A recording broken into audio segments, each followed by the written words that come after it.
Livro de Neemias, é um livro histórico,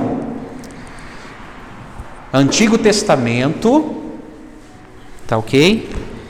Neemias, capítulo 4, abram lá, por favor, meus amados irmãos.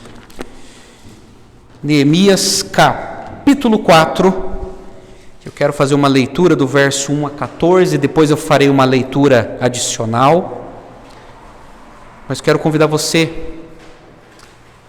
a abrir no Antigo Testamento. Hoje nós vamos meditar no Antigo Testamento, trazendo uma alimentação balanceada, né? A gente tem meditado bastante no Novo Testamento, na carta de Paulo, e hoje eu quero trazer o Antigo Testamento, que tem muito a nos ensinar, muito mesmo. Então abra lá, Neemias, capítulo 4, E amados irmãos, qual é o motivo de nós meditarmos hoje no livro de Neemias? Lá em São Paulo eu tive a oportunidade de pregar uma série de mensagens, cujo tema que foi colocado é Combates da Alma. Esse tema não foi eu que criei, essa série, eu peguei emprestado de um homem de Deus chamado pastor Leandro Borges Peixoto, que hoje é pastor da Segunda Igreja Batista de Goiânia. E essa série Combates da Alma tem como objetivo tratar de temas polêmicos que afetam a nossa alma. Por exemplo, como hoje nós falaremos sobre como vencer o desânimo. Como vencer o desânimo. E é interessante que as Escrituras, ela tem várias informações que nos habilitam a como enfrentar os combates da nossa alma. Por exemplo, no ano passado eu preguei uma mensagem aqui falando sobre como vencer o descontentamento. Está lá no canal da nossa igreja, lá no YouTube. E uma vez por mês eu quero fazer isso. Eu vou parar a sequência de Gálatas e vou trazer uma mensagem nos ajudando nesse combate. Então hoje eu quero tratar desse assunto, que é um assunto espinhoso, como vencer o desânimo, porque o que mais eu encontro na vida são pessoas desanimadas, seja dentro da igreja ou fora da igreja. Em Neemias capítulo 4, verso de 1 a 14, eu quero expor esse texto para os irmãos, tirando algumas lições, para que possamos combater o desânimo em nossas vidas. Então a minha oração é que Deus fale contigo, eu não sei se é o seu caso, que Deus fale com quem está nos assistindo, para que Deus nos livre do desânimo que faz muito mal, muito mal. Neemias capítulo 4, a partir do verso 1, acompanhe comigo a leitura da Escritura.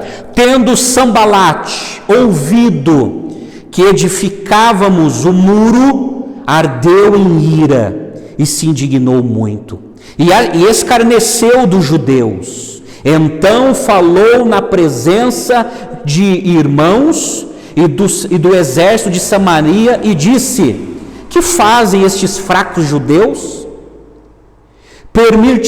Permitir-se-lhão isso? Sacrificarão? Darão cabo da obra num só dia? Renascerão acaso dos montões de pó as pedras que foram queimadas? Estava com ele Tobias, o amonita, e disse: ainda que edifiquem, vindo uma raposa, derrubará o seu muro de pedra. Ouve, ó nosso Deus, pois estamos sendo desprezados. Caia o seu opróbrio sobre a cabeça deles, e faze que sejam despojo numa terra de cativeiro. Não lhes encubras a iniquidade, e não se risque de diante de ti o seu pecado, pois te provocaram a ira na presença dos que edificavam. Assim, edificamos o muro, e todo o muro se fechou até a metade de sua altura, porque o povo tinha ânimo para trabalhar. Mas ouvindo Sambalate e Tobias, os arábios, os amonitas e os asdoditas que a reparação dos muros de Jerusalém ia avante e que já se começavam a fechar-lhes as brechas, ficaram sobremodo irados. Ajuntaram-se todos de comum acordo para virem atacar Jerusalém e suscitar confusão ali.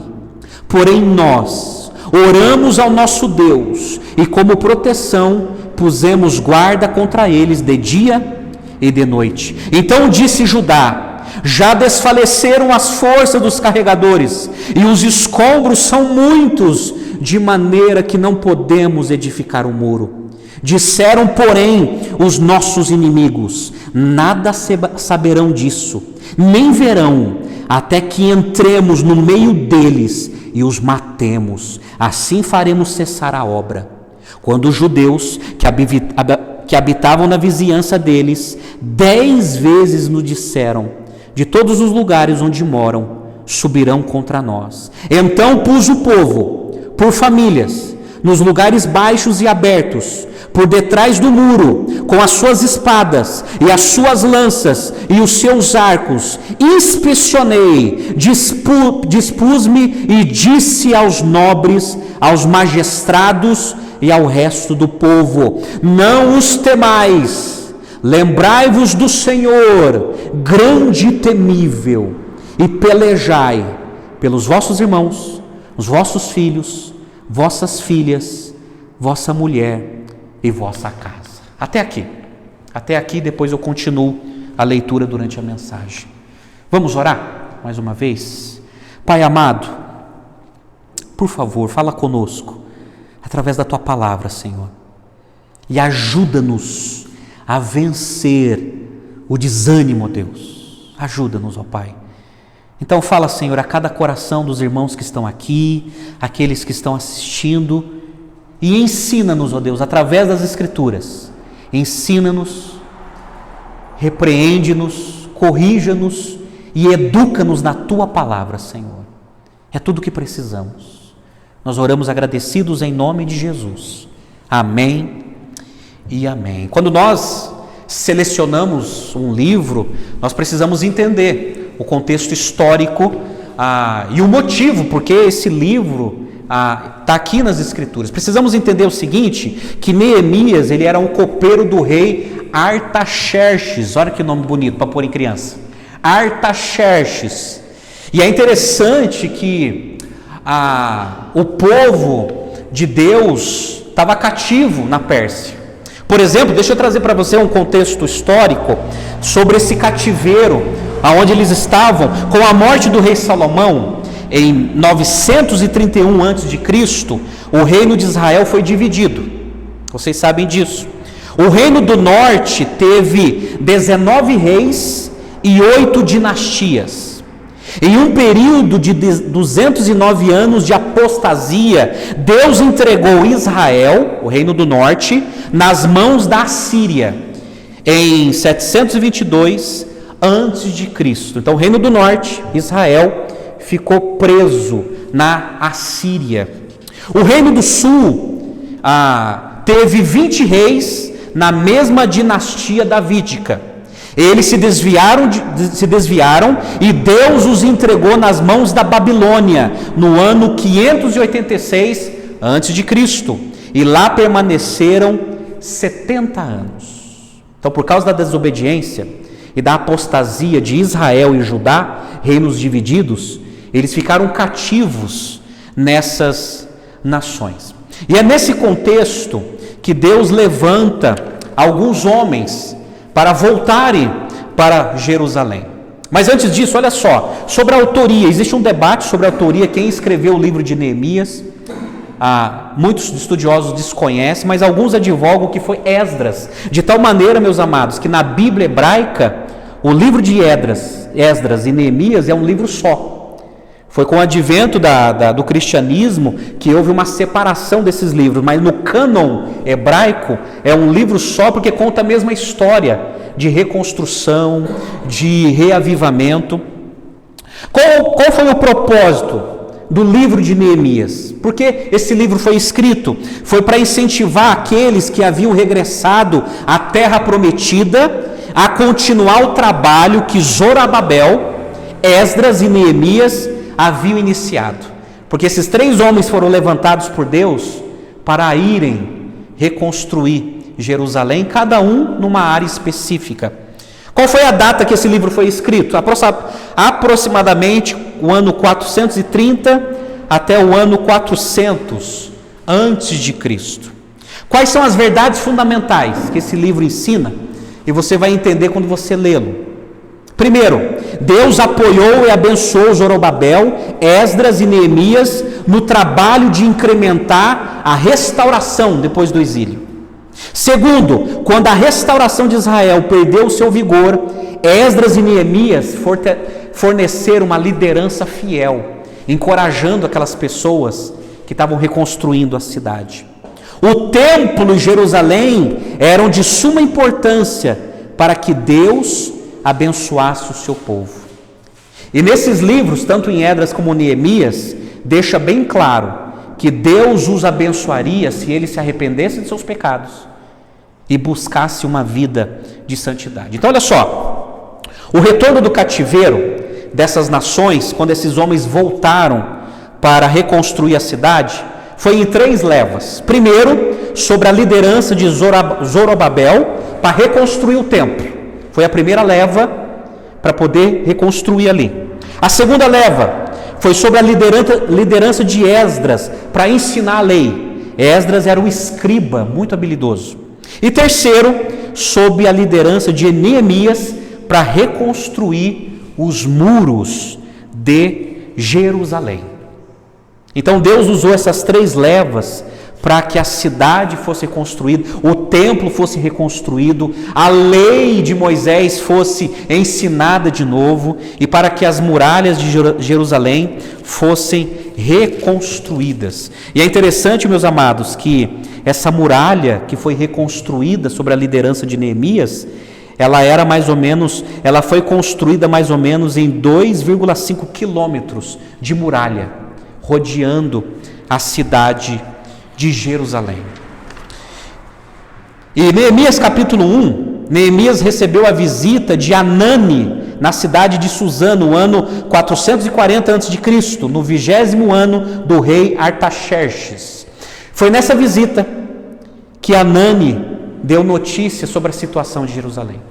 E diz a Bíblia em Neemias capítulo 1 que Neemias chorou amargamente e ele teve o desejo de reconstruir a sua cidade. Aí, se você conhece já a história do livro de Neemias, ele é dividido em 2 grandes blocos. Por exemplo, do capítulo 1 até o capítulo 7, verso 3, fala do regresso de Neemias e a reconstrução do muro. Do capítulo 7, verso 4 até o capítulo 13, fala do regresso dos exilados e a reconstrução da comunidade de Israel. E é interessante que Neemias, ele pediu autorização para o rei o autorizou, o rei deu matéria-prima para ele também, para que ele construísse, deu toda a liberação nos distritos até chegar a Jerusalém. E assim, Neemias, Esdras e Zorobabel reconstruíram a cidade de Jerusalém. Então, gente, esse é o contexto histórico bem básico para você se situar sobre a importância desse texto. Mas o inusitado é que Neemias, ele teve que enfrentar o desânimo na vida dos exilados. Ele teve que ensinar os seus compatriotas a vencer o desânimo. Mas antes de entrar nessas lições, deixa eu apresentar para vocês a definição da palavra desânimo. É interessante quando nós estudamos essa palavra, a palavra desânimo, o prefixo des, significa sem, ou desprovido da qualidade da palavra. No entanto, uma pessoa desanimada, que tem desânimo, é uma pessoa que está sem ânimo, é um indivíduo sem vigor, é um indivíduo sem entusiasmo, sem vivacidade. Isso é uma pessoa desanimada, que não tem vigor, que não tem mais ânimo e que não tem mais vivacidade. Quando nós estudamos essa palavra de maneira gramatical, a palavra desanimar vem da negação animare, que é uma palavra bem conhecida, que significa, a palavra animare significa dar alma, dar vida, dar movimento, dar entusiasmo, dar vivacidade. Portanto, uma pessoa desanimada é aquela que perdeu a alma. A pessoa desanimada é uma pessoa que perdeu a alma, que ela não coloca mais a alma naquilo que ela acreditava tanto. Uma pessoa desanimada é uma pessoa que perdeu o ânimo. Uma pessoa desanimada é uma pessoa que perdeu o alento. Uma pessoa desanimada é uma pessoa que perdeu o vigor. Uma pessoa desanimada que perdeu o animare é uma pessoa que não tem mais vontade de lutar. E Neemias, ele observou muito isso na vida do povo, principalmente quando o povo começou a enfrentar a oposição. E eles ficaram totalmente desanimados. E aí, Neemias teve que animá-los, teve que encorajá-los. Mas amados, além desse problema que nós temos dentro de nós, contra o desânimo, existe também uma batalha espiritual. Por exemplo, um teólogo e pastor chamado J. Dwight Pentecost, falando sobre o desânimo e como Satanás ele aproveita isso no povo de Deus, ele escreveu assim, abre aspas: quando Satanás quer vencer alguém e impedi-lo de combater o combate da fé, não precisa mandar um inimigo muito forte. É bastante conseguir mudar sua atitude em relação à vitória. Pois quando um homem está convencido de que a vitória está fora de seu alcance, já está derrotado. Satanás não gosta de levar os filhos de Deus a um combate aberto. Prefere impedi-los de entrar no campo de luta, procurando desanimá-los antes de começar. Na luta pela fé, temos que enfrentar todos os dias a batalha contra o desânimo. Está aqui. Além desse problema em nós, que é o desânimo, Satanás ele se aproveita dessa fragilidade para nos desanimar, usando muitas vezes questões externas para nos desanimar, e a cada dia nós batalhamos contra o desânimo, batalhamos contra nós mesmos e batalhamos contra as armadilhas do nosso ardil inimigo. Agora, amados, Bíblia aberta, por favor. Eu quero apresentar para vocês os componentes que levam ao desânimo. Eu quero mostrar para vocês, em Neemias capítulo 4, algumas atitudes que levaram o povo de Deus a desanimar. E Neemias teve que trabalhar em cima. A primeira atitude que leva uma pessoa a desanimar é a ridicularização. A ridicularização, o deboche, a zombaria, ou, numa palavra moderna, o bullying. Olha o verso 1, quando diz assim: tendo Sanbalate ouvido que edificávamos o muro, ardeu em ira e se indignou mudo e escarneceu dos judeus. Começou a zombar, começou a debochar. Então falou na presença de seus irmãos do exército de Samaria e disse: que fazem estes fracos judeus? Olha que deboche.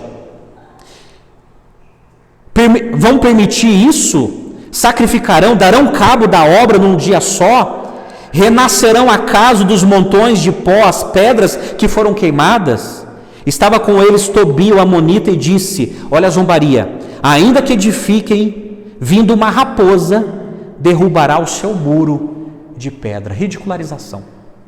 Agora só lembrando dessas personagens, Sanbalate era o governador da Samaria, tá? Tobias era o governador de uma cidade chamada Amon, e eles se coligaram, se juntaram para atrapalhar a reconstrução da cidade de Jerusalém. E aí, o primeiro componente, ridicularização, começaram a debochar, começaram a fazer zombaria. Amados, isso aqui desanima.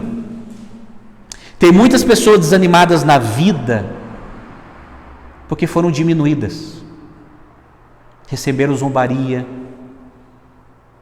Tem muitas pessoas desanimadas porque vivem ouvindo isso, palavras de deboche, palavras de zombaria, e isso leva ao desânimo.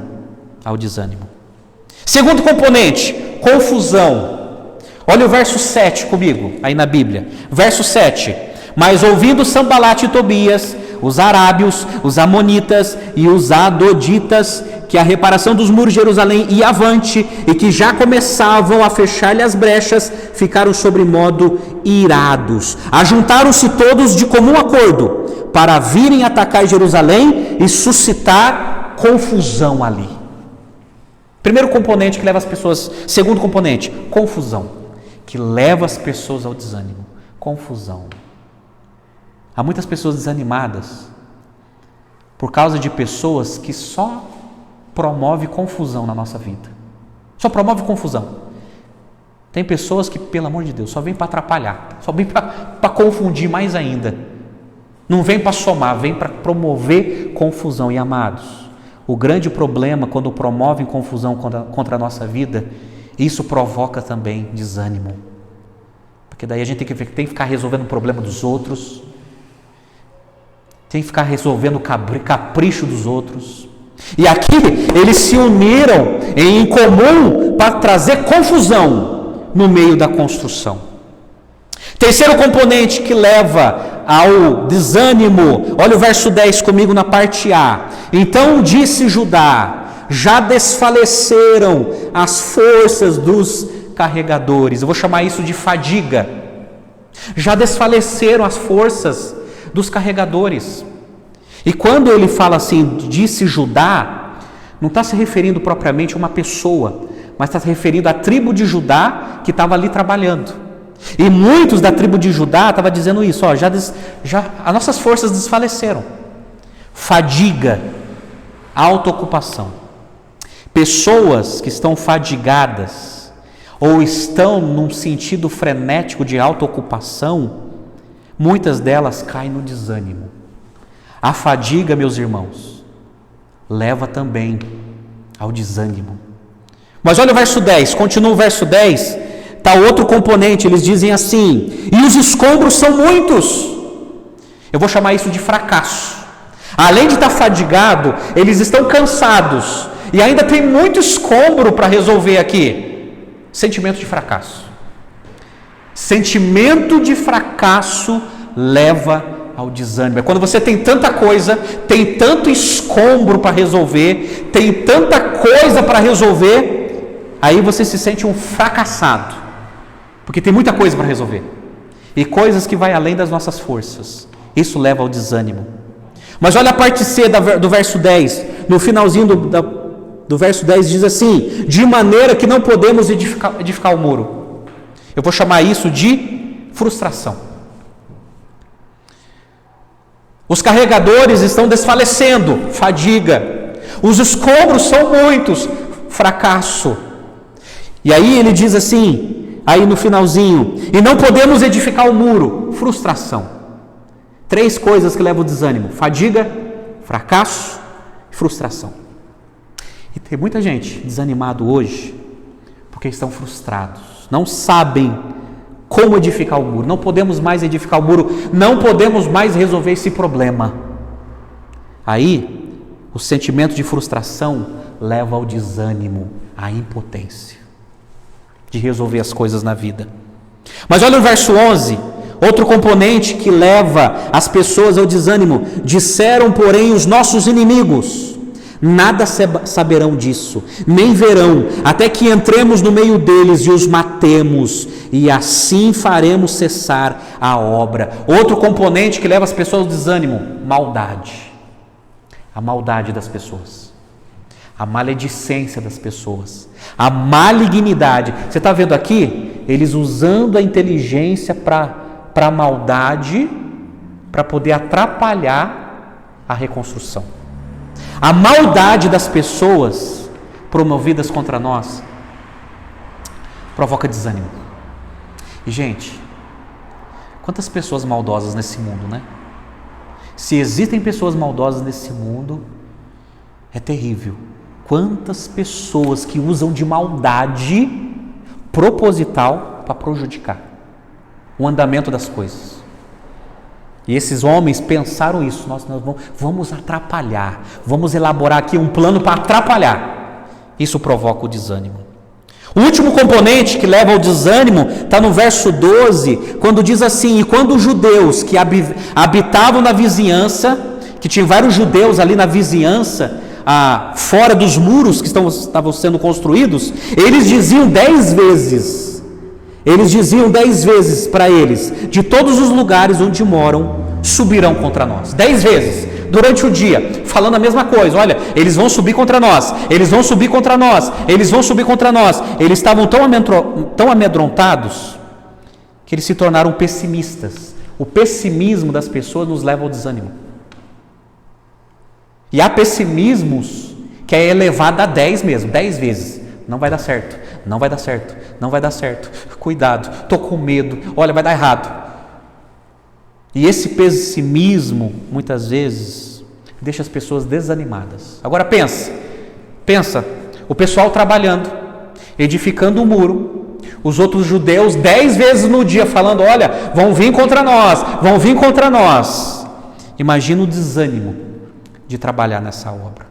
Então, amados, esses são os componentes no texto que levam as pessoas desanimadas, e muitos estão desanimados por causa desses componentes: ridicularização, confusão, fadiga, fracasso, frustração, maldade e pessimismo. Muitos que estão enfrentando isto hoje estão desanimados.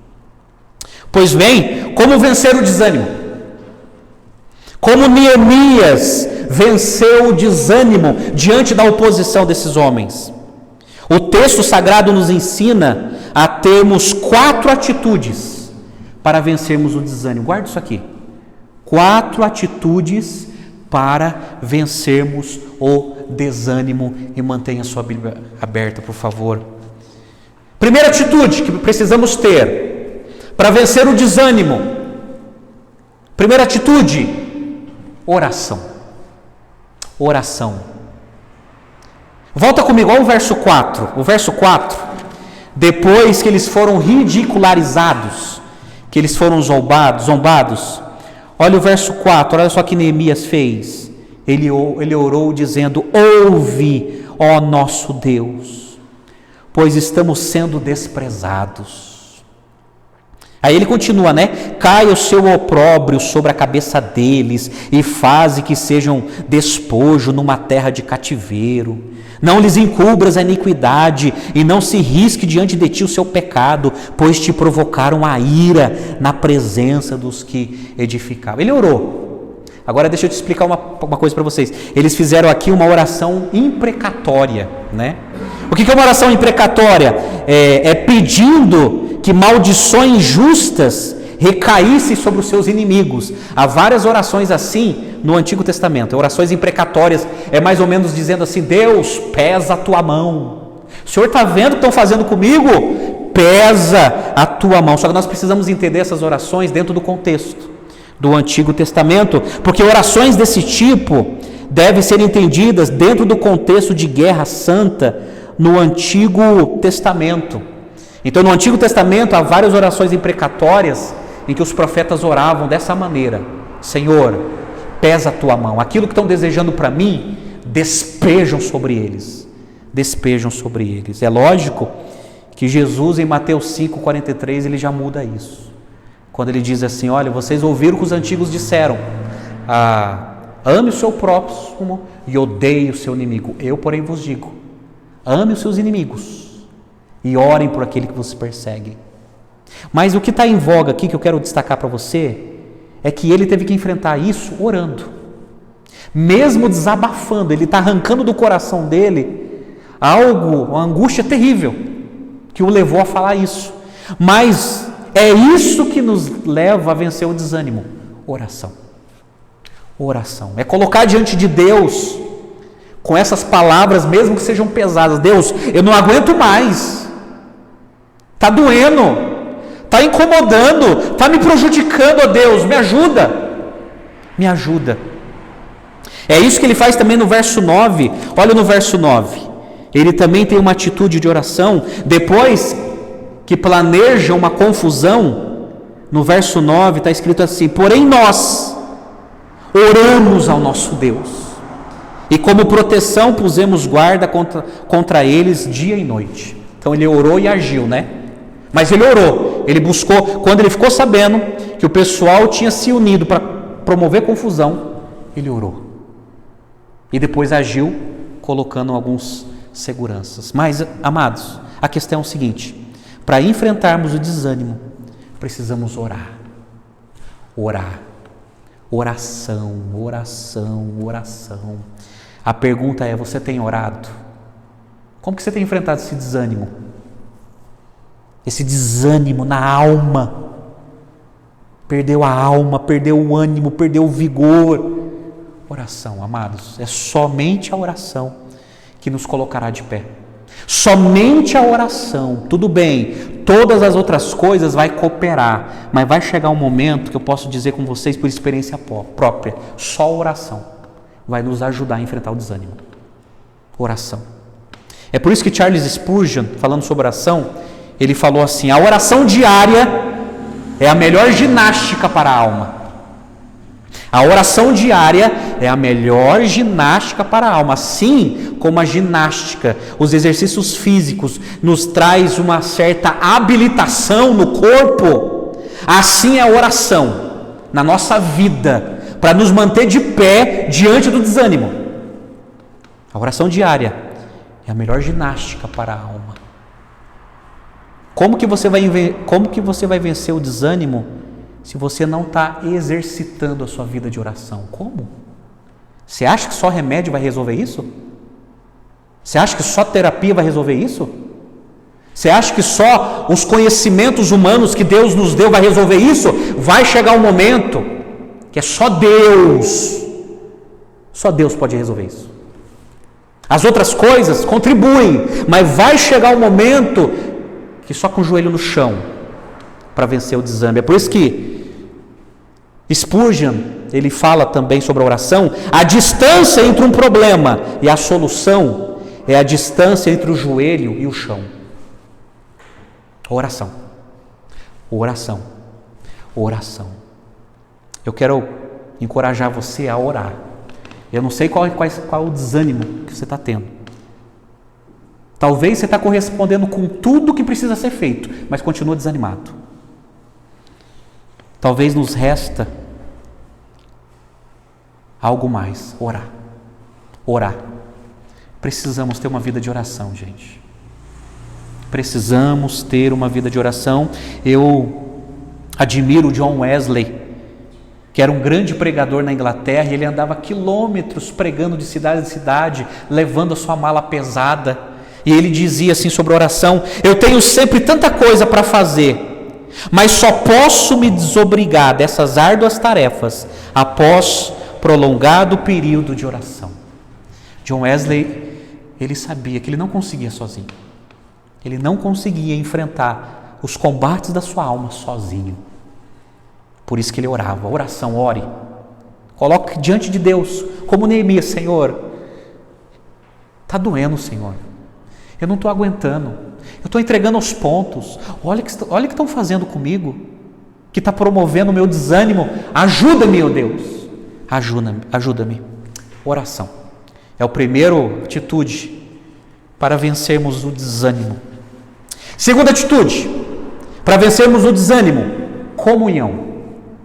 Olha o verso 13 comigo. Verso 13 nas Escrituras. Aí Neemias, ele tomou uma atitude. Qual foi a atitude? Diz assim: então pus o povo por famílias, nos lugares baixos e abertos por detrás do muro, com as suas espadas e as suas lanças e os seus arcos. Eu vou chamar isso de família. Ele colocou pessoas perto de pessoas. Ele separou famílias e colocaram em lugares estratégicos, para que ninguém ficasse sozinho ouvindo o pessimismo dos judeus que estava além do muro, e nem ouvindo a zombaria de Zambalate e Tobias. Então ele coloca grupos específicos em lugares específicos da construção, para estarem juntos. Eu vou chamar isso de comunhão. Comunhão. Porque o grande problema é que quando nós ficamos desanimados, eu não sei você, depende de cada temperamento, né? Quando ficamos desanimados, dá uma vontade de ficar sozinho. Dá uma vontade de não se envolver. Pelo menos o meu temperamento é assim. Eu sou mais melancólico. Dá vontade de não ver ninguém. De não ver ninguém. Por mais santo e santa que seja. Dá vontade de ver ninguém. Desânimo. Mas isso é ruim. Não pode. Não pode ser assim. Quando nós estamos desanimados, precisamos buscar comunhão. Precisamos de Deus através da oração, mas precisamos de gente. Precisamos de pessoas de carne e osso. Precisamos de comunhão. É por isso que eles estavam todos juntos, em famílias, lugares estratégicos. É por isso que eles estavam trabalhando juntos, em lugares estratégicos, ninguém isolado sozinho. Estavam distribuídos em família. Diante do desânimo, você não pode se isolar, é pior. Diante do desânimo, diante da zombaria das pessoas, diante de tudo aquilo que nos leva a desanimar, você não pode se isolar. E muitos daqueles que se isolem caem, se esfriam.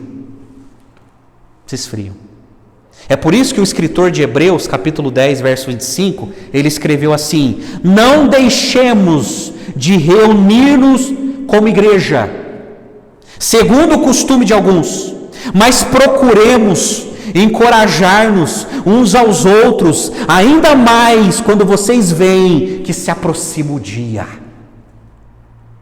Olha o conselho do escritor dos Hebreus: não deixemos de nos reunir, como é o costume de alguns. Muitos se isolam, mas procure encorajar, exortar, animar um ao outro para estarem juntos, mesmo agora que nós estamos vendo as profecias se cumprindo, porque o dia de Jesus voltar está cada vez mais próximo. Comunhão. Precisamos estarmos juntos para vencermos o desânimo. Amados, nós encontramos nas Escrituras, principalmente no Novo Testamento, muita expressão uns aos outros. A nossa fé é comunitária e não solitária. Precisamos uns dos outros. E a comunhão que nos leva a vencer o desânimo. Porque nós estamos aqui, um animando o outro. Não desista. Esse problema que você está enfrentando, eu já enfrentei. Isso que você está enfrentando na vida, já enfrentamos. Vamos buscar a Deus juntos, comunhão. E é isso que Neemias fez. Colocou pessoas em famílias, ninguém isolado, pessoas juntas, trabalhando juntas. E isso nos leva a vencer o desânimo.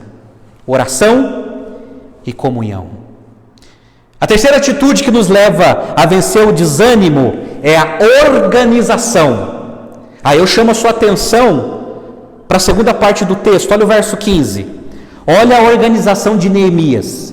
Verso 15, está escrito assim: e sucedeu que, ouvindo os nossos inimigos, que já os sabíamos, e que Deus tinha frustrado o desígnio deles, voltamos todos nós ao muro, cada um à sua obra. Daquele dia em diante, metade dos meus moços trabalhava na obra, e a outra metade empunhava as lanças, escudos, arcos e couraças. E os chefes estavam por detrás de toda a casa de Judá. Os carregadores que por si mesmos tomavam as cargas, cada um com uma das mãos fazia a obra e com a outra segurava a arma. Os edificadores, cada um trazia sua espada à cinta e assim edificavam. O que tocava a trombeta estava junto de mim. Disse eu aos nobres, aos magistrados e ao resto do povo: grande e extensa é a obra, e nós estamos no muro muito separados, longe uns dos outros. No lugar em que ouvirtes o som da trombeta, para ali acorrei a ter convosco. O nosso Deus pelejará por nós. Assim trabalhávamos na obra, e metade empunhava as lanças, desde o raiar do dia até o sair das estrelas. Também nesse mesmo tempo disse eu ao povo: cada um com seu moço fique em Jerusalém, para que de noite nos sirvam de guarda e de dia trabalhem. Nem eu, nem meus irmãos, nem meus moços, nem os homens da guarda que me seguiam, largávamos as nossas vestes. Cada um se deitava com as armas à sua direita. Ele se organizou. Ele organizou o povo para trabalhar. Ele colocou na mão de um a trombeta ou um chofar, que era um chifre de um animal, que servia como sirene, para que se caso o inimigo chegasse, um tocava a sirene, mostrando que a obra estava sendo invadida. Aí eles já estavam armados para poder defender a reconstrução. Então eles estavam trabalhando e ao mesmo tempo armado, trabalhando, fazendo o muro e ao mesmo tempo armado, vigilantes. Mas Neemias teve essa ideia, gente, não podemos parar por causa de zombaria, não podemos desanimar e parar o muro na metade, precisamos produzir, precisamos trabalhar. E aí, Neemias tem essa ideia de organização. Ele organizou colocando pessoas certas nos lugares certos. Seguranças, pedreiros, nos lugares certos, lugares estratégicos, para trabalhar na reconstrução. Organização. Deixa eu falar uma coisa para você. Sabe por que tem muita gente que é desanimado na vida? Porque tem a vida desorganizada.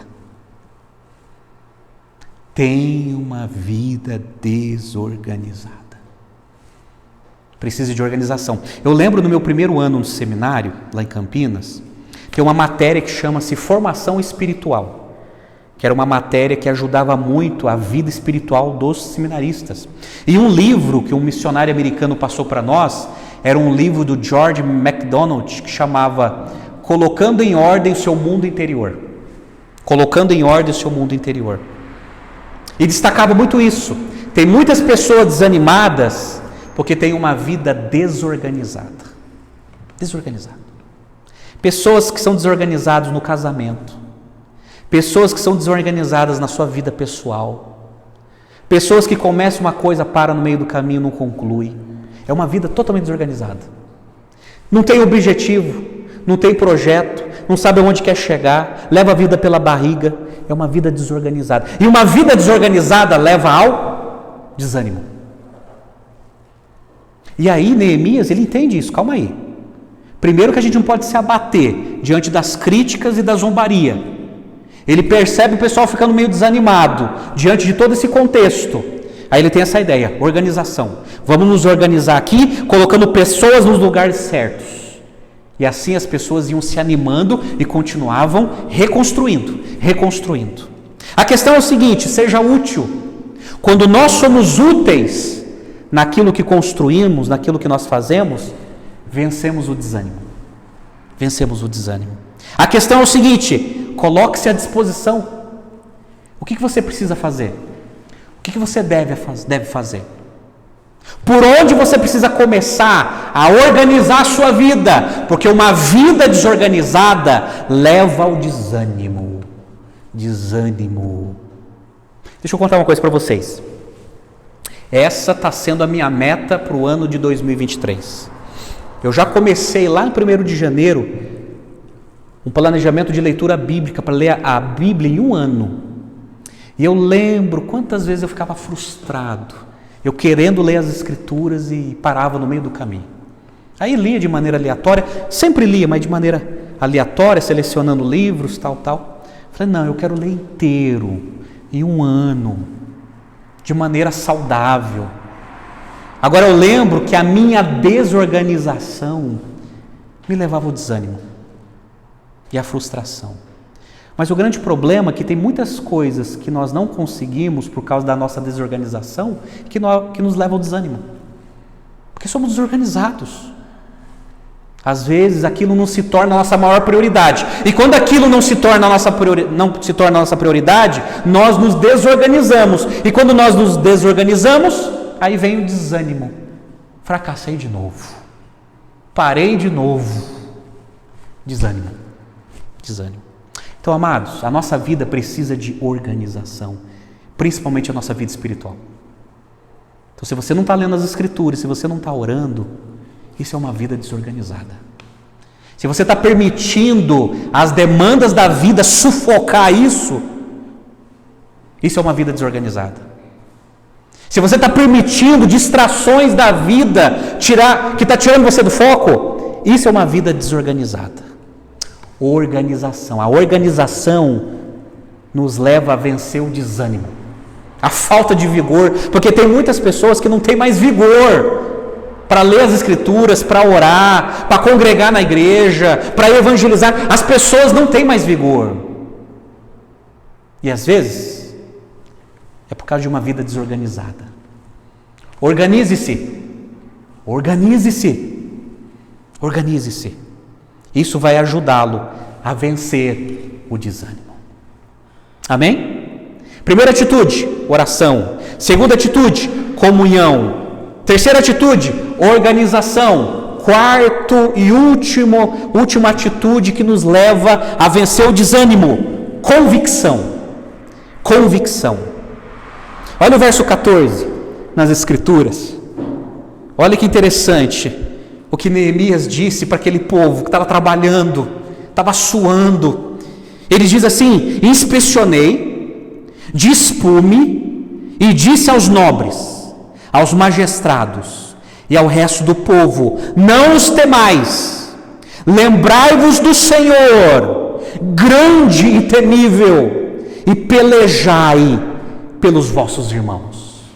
Olha, convicção. Neemias, ele tinha plena convicção que Deus estava com eles. Deus estava com eles. Mesmo diante da ridicularização, da zombaria, da confusão, ele sabia que Deus estava com eles. Ele sabia. Por isso que ele diz assim: não temam, não tenham medo. Não tenham medo disso. Lembre-se de Deus. Lembre-se de Deus porque Ele é grande e temível. Olha essas duas qualidades. Deus é grande, isso é, Ele está acima da criação. Ele está acima da criação que Ele criou. E Ele é temível, isto é, Ele é poderoso para desarticular, para destruir, para derrubar qualquer coisa que venha tentar contra os planos dele. E os planos dos homens são frustrados. Os desígnios humanos são frustrados diante desse Deus grande e temível. Amados, convicção. Convicção. Está aqui o que vence o desânimo. Convicção é saber que a coisa está feia. É saber que você está sendo ridicularizado. É saber que tem gente levantando contra você com maldade e confusão, mas você tem convicção de quem está com você.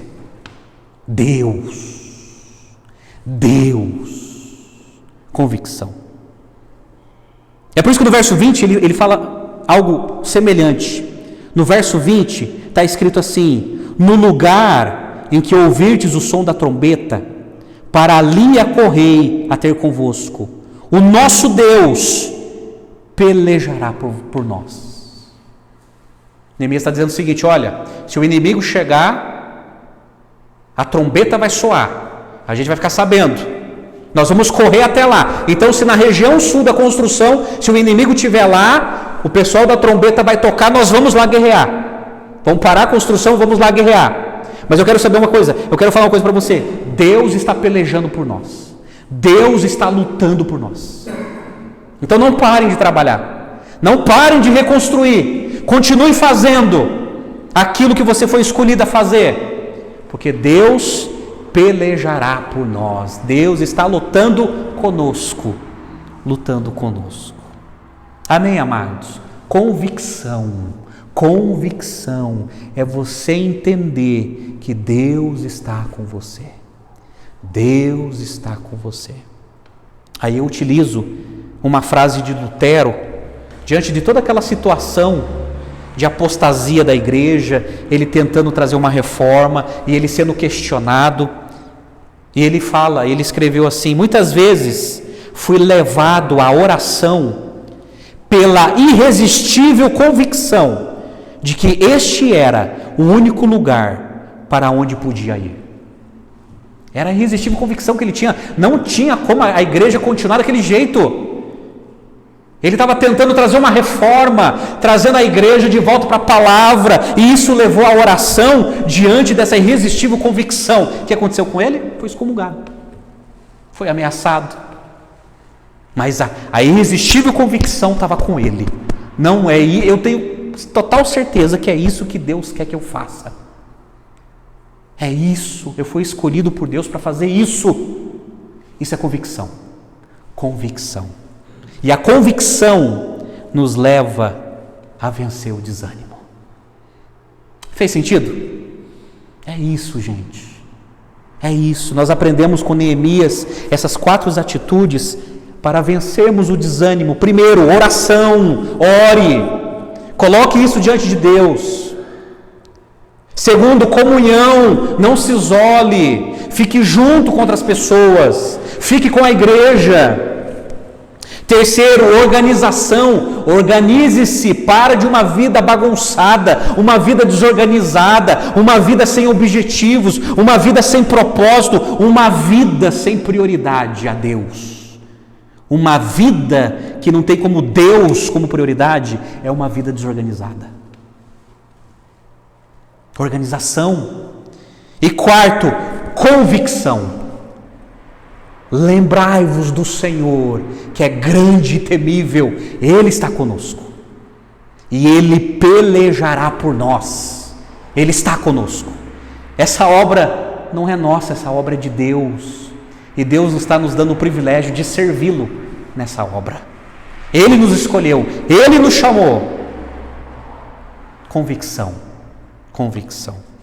Eu termino essa mensagem com alguns textos das Escrituras que nos levam a vencer o desânimo. Por exemplo, Deuteronômio 31:6, Moisés escreveu assim: esforçai-vos e animai-vos, não temais, nem vos espanteis diante deles, porque o Senhor teu Deus é o que vai contigo, não te deixará, nem te desamparará.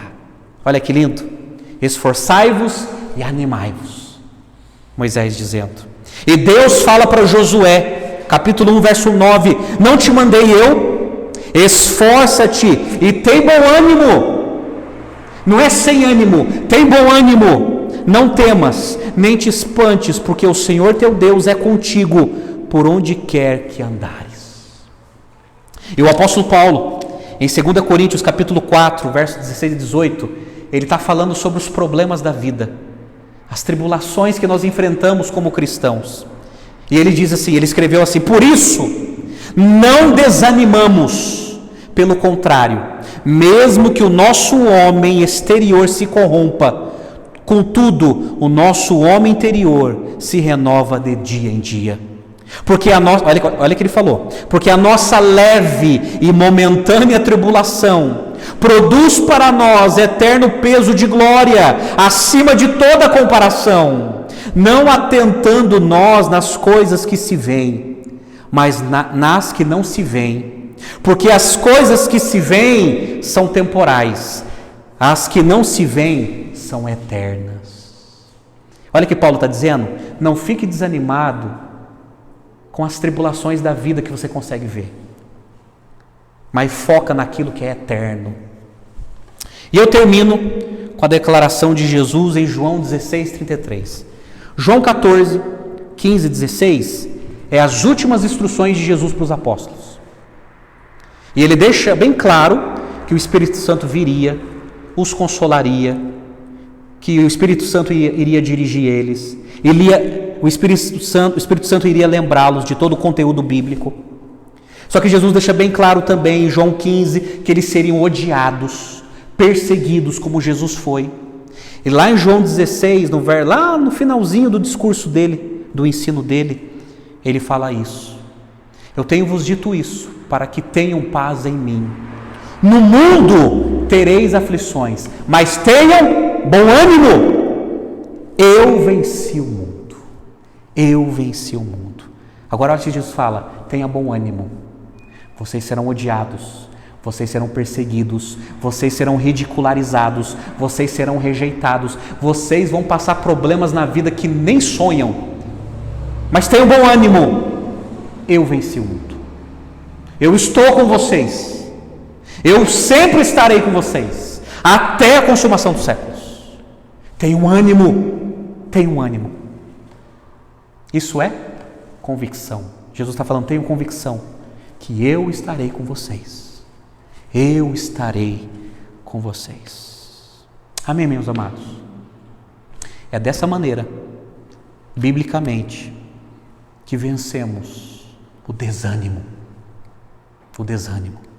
A minha oração é que Deus aplique essas verdades na nossa vida e que Deus nos ajude a vencer o nosso desânimo. O que tem desanimado você? O que? Está na hora de orar. Está na hora de buscar comunhão. Está na hora de se organizar. Está na hora de ter convicção de que Deus está com você. Vamos orar? Vamos orar, por favor. Ó Deus, ajuda-nos, ó Deus. Ajuda-nos a vencer o nosso desânimo.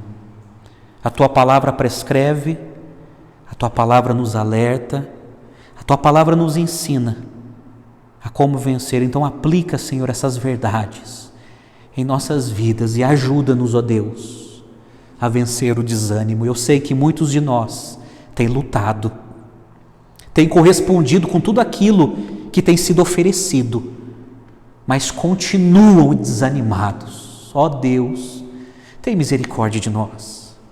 Tem misericórdia de nós e ajuda-nos a vencer o desânimo. Ajuda-nos, ó Deus, a viver debaixo dos Teus planos e concretiza em nós, segundo a Tua vontade, as Tuas promessas, ó Pai.